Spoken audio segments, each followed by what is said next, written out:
नमस्कार मंडळी, जय शिवराय. माझा अनुभव या आपल्या यूट्यूब चॅनलवर तुम्हा सर्वांचं पुन्हा एकदा मनपूर्वक स्वागत आहे. आज पुण्यातील शुक्रवार पेठेत असणारं जे मामलेदार कचेरी आहे त्या कचेरीमध्ये आलो आहे आणि ही कचेरी प्रसिद्ध आहे.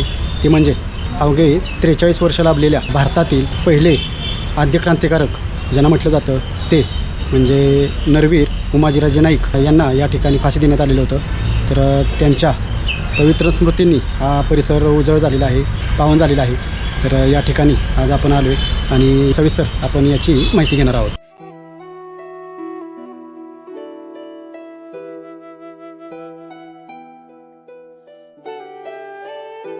इंग्रजांच्या जुलमी राजवटीविरुद्ध सशस्त्र लढा देणारे एक महान क्रांतिकारक म्हणजे नरवीर उमाजी नाईक. 1826 ते 1832 या काळात इंग्रजांना सळो की पळो करून सोडणाऱ्या या आद्य क्रांतिकारकाने इंग्रजांविरुद्ध गनिमी काव्याने यशस्वी संघर्ष केला. पुणे जिल्ह्यातील पुरंदर किल्ल्यावर त्यांचा 7 सप्टेंबर 1791 रोजी जन्म झाला. त्यांचे वडील पुरंदर किल्ल्याचे रखवालदार होते. दुसऱ्या बाजीराव पेशव्याने पुरंदरच्या संरक्षणाचे काम रामोशी समाजाकडून काढून आपल्या मर्जीतील लोकांना दिल्याने रामोशी समाजावर उपासमारीची वेळ आली. त्याचमुळे उमाजीराजांनी इंग्रजांविरुद्ध लढा उभारला.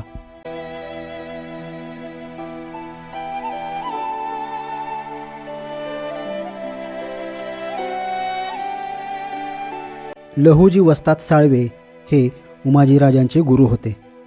त्यांनी उमाजीराजांना शस्त्रविद्या, दांडपट्टा यांचे प्रशिक्षण दिले.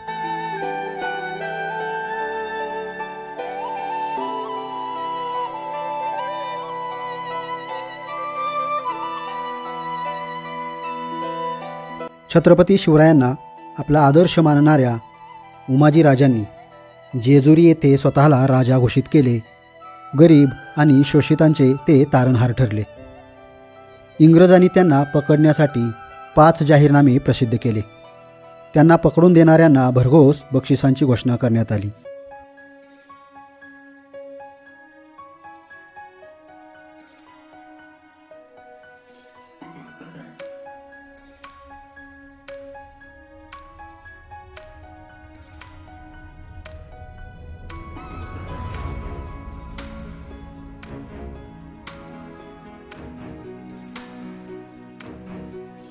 त्यांच्या कार्याने प्रभावित झालेल्या इंग्रज अधिकारी कॅप्टन रॉबर्टसन याने 1820ला ईस्ट इंडिया कंपनीला लिहिताना म्हटले होते की उमाजीचा रामोशी समाज इंग्रजांविरुद्ध तिरस्काराने पेटून उठला असून तो राजकीय बदलाची वाट पाहत आहे.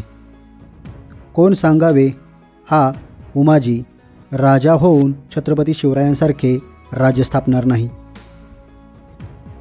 दुसरा इंग्रज अधिकारी मॅकिंटॉश म्हणतो, उमाजीपुढे छत्रपती शिवरायांचा आदर्श होता.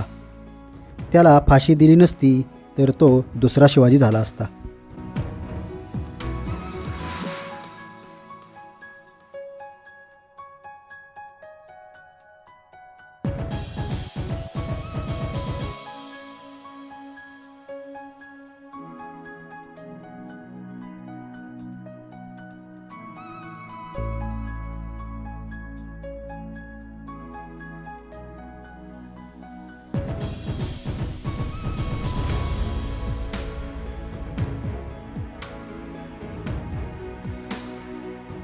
फितुरीमुळे 15 डिसेंबर 1831 रोजी भोर येथील उतरोली या गावी रात्री बेसावध असताना इंग्रजांनी उमाजीराजांना पकडले. पुण्यातील याच मामलेदार कचेरीतील एका काळ्या खोलीत त्यांना 35 दिवस ठेवण्यात आले. अशा खोलीत उमाजीराजे असताना त्यांना पकडणारा अधिकारी मॅकिंटॉश दररोज त्यांची माहिती घेत होता. त्यांच्यावर देशद्रोहाचा खटला चालवण्यात आला. जेम्स टेलर यांनी उमाजीराजांना दोषी ठरवून फाशीची शिक्षा सुनावली. 3 फेब्रुवारी 1832 रोजी उमाजीराजांना खडकमाळ आळेतील याच मामलेदार कचेरीत फाशी देण्यात आली.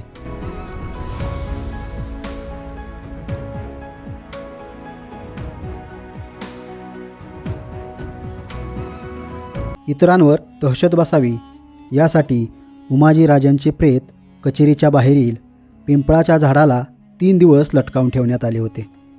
अवघे 43 वर्षे मिळालेले उमाजीराजे स्वातंत्र्य लढ्यातील अनेक क्रांतिकारक आणि सामान्य माणसाचे प्रेरणास्थान ठरले.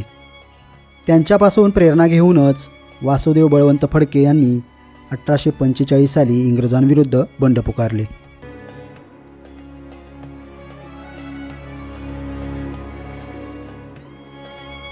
या ठिकाणी कचेरी भरते आणि जुन्या काळामध्ये या ठिकाणी उमाजीराजे नाईक यांना फाशी देण्यात आलेलं होतं. त्यांच्यावरती जवळजवळ 35 दिवस या ठिकाणी काळकोठडीत राहण्याची वेळ आलेली होती आणि त्या ठिकाणी त्यांच्यावर अत्याचार केले जात होते.